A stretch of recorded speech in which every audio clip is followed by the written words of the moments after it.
One more reading from the Science of Man magazine, the Daily Guides. We just got 2 more readings actually this month. That's one today, one tomorrow, because after that we'll be going into the June readings. I'm reading early because we gotta go do some errands, and I want to do that before the storm starts. How about that? So let's get on with it. Today's reading is called Impact Over Intent. Impact over intent. The first quote is from Cole Arthur Riley in This Here Flesh, Spirituality, Liberation, and the Stories That Make Us. And this is what Cole Arthur Riley says. To be a human who resembles the divine is to become responsible for the beautiful, for its observance, its protection, and its creation. And then Ernest Holmes in Words That Heal Today on page 110. And I don't know if I actually found the quote here. I do try and look a lot of this stuff up beforehand. And I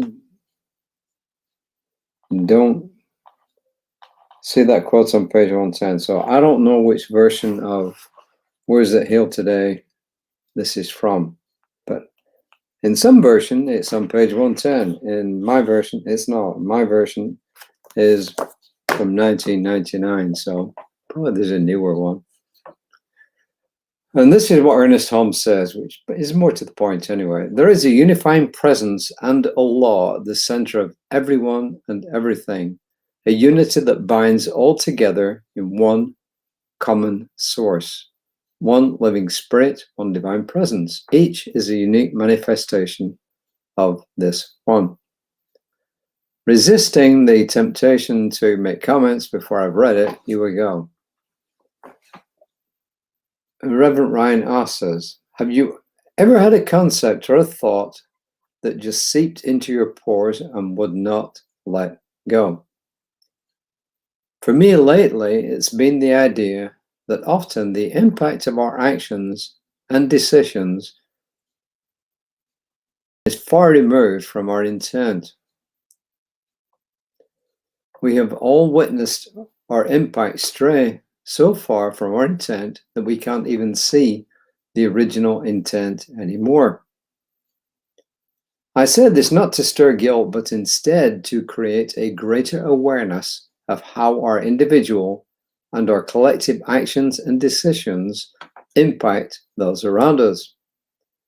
In a world that seems to be losing its mind, it can be hard to know what we can do to make a difference.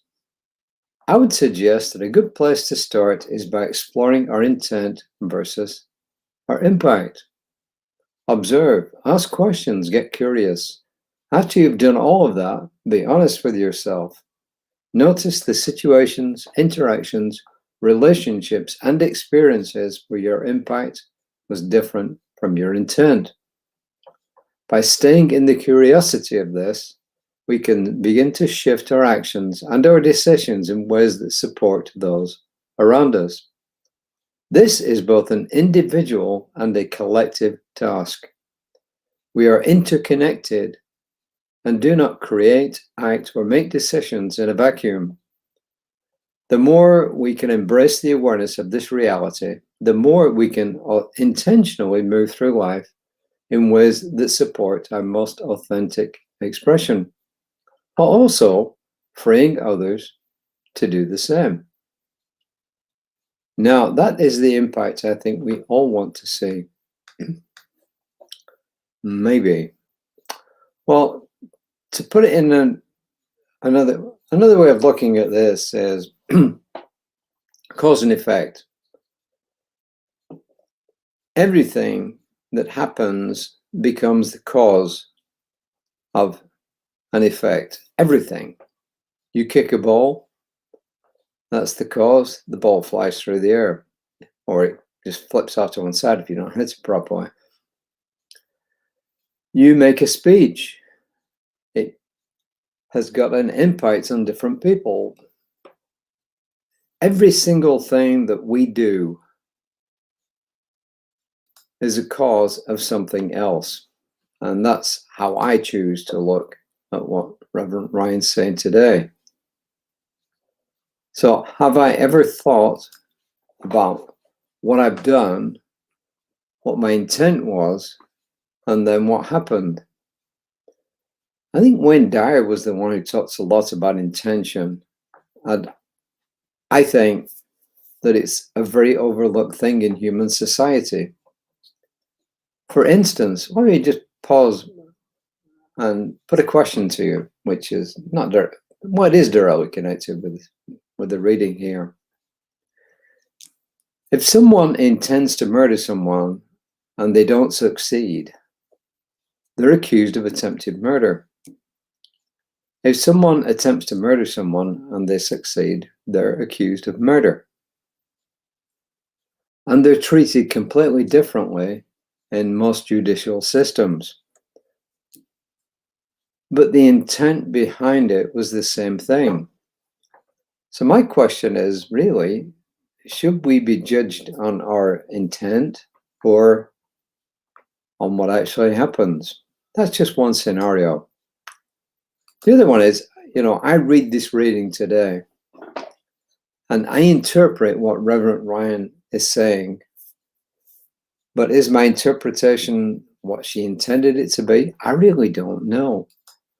I mean, I can't honestly think of anything right now where my intention was completely misunderstood. There's got to be a bunch of stuff out there. I mean, we've all done so many things in our lives that there's been lots and lots of things where what I intended to do wasn't what actually happened in the end.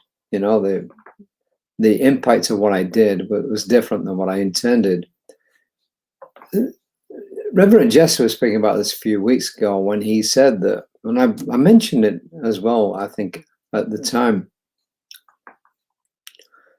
that he'll often give a talk on a Sunday and then somebody will come up to him afterwards and say, that is just what I wanted to hear. And they will quote back to him what they think he said. But oftentimes, that's not what he said. He's gone back and looked at the recording again. He didn't say that. So the impact of his talk has been completely different. Why? Because we all look at the world through a different lens. And we all do different things. So therefore, I would actually go back beyond this. I'm looking back at the right reading now. And I would say that the key to this is our intent. That's the first thing. Key to it is our intent. And if the net result of our intent is not what we intended, then we just go back and we examine it and we decide, do I need to do something about it or not? For instance, if I give a speech and it misleads people, then I've probably got a duty to go up and say, hey, this is not what I intended to say. This is what I intended to say. If I do something and it's got a completely different impact on people, then I need to just go back and observe. So it all goes back to building up a spiritual base, because if your intentions are pure, then you shouldn't feel guilty about anything. Do you need to take corrective action? Maybe, but that's just corrective action. I don't think it's anything bigger than that.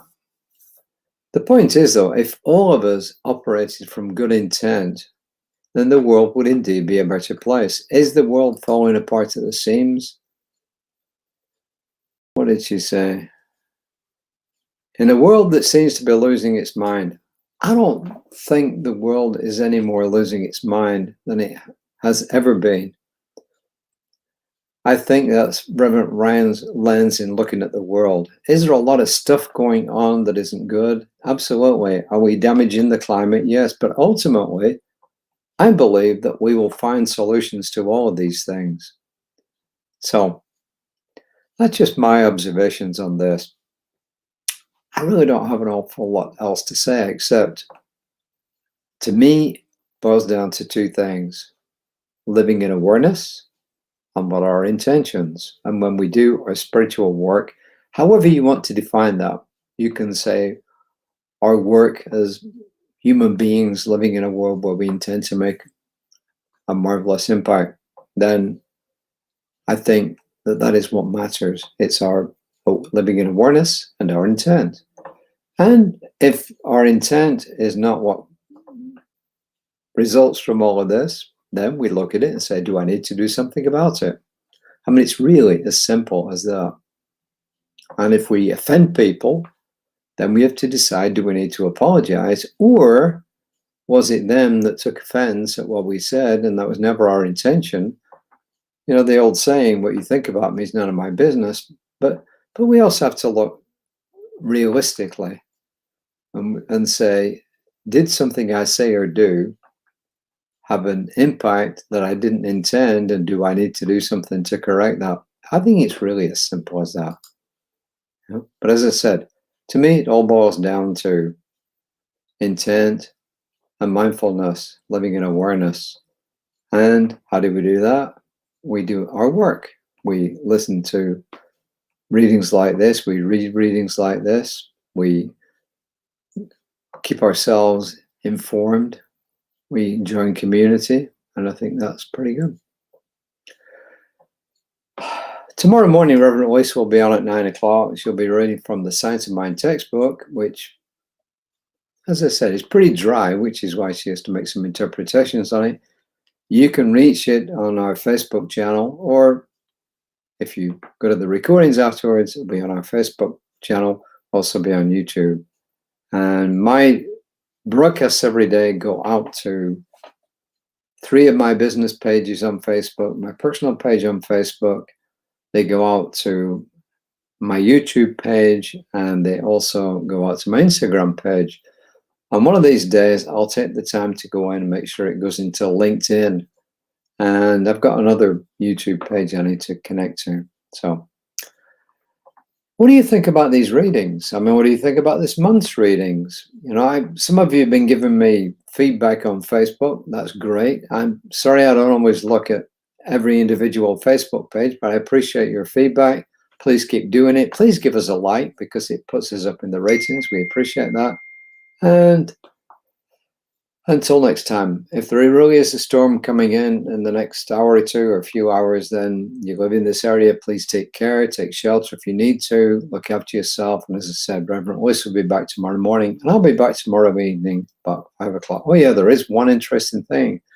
The storm really made a mess of a tree of our neighbor next door. And today the fire department, I think I might have mentioned this yesterday, the fire department came and they cleared the road. Well, today the cleanup crew came with this huge machine that's got a big grab handle on it, and they took away the rest of it. And the tree now is there, which without its top, it's just a trunk with it, and you can see where it's sheared off. So I guess our neighbor's got to decide what he wants to do about that. The storm had an impact. Everything has an impact, because everything is a cause of something else. So until next time, please take care of yourselves. Namaste.